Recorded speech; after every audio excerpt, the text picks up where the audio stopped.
Hello guys.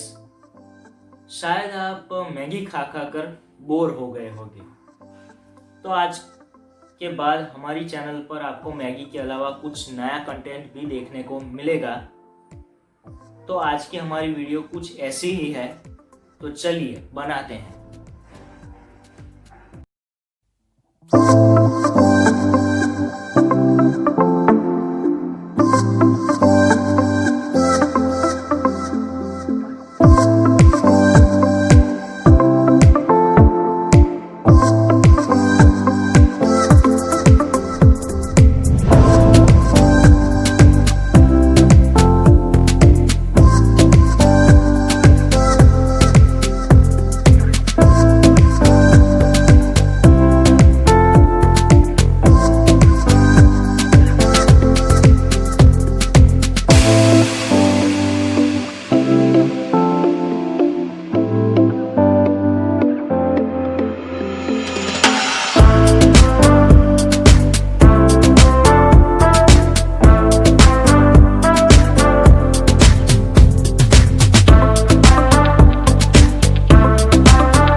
हमारी भेलपुरी की रेसिपी आपको कैसी लगी कमेंट में ज़रूर बताइए और हमारी चैनल को सब्सक्राइब करना ना भूलें, क्योंकि आज के बाद आपको मैगी के अलावा कुछ नई रेसिपी भी देखने को मिलेगी।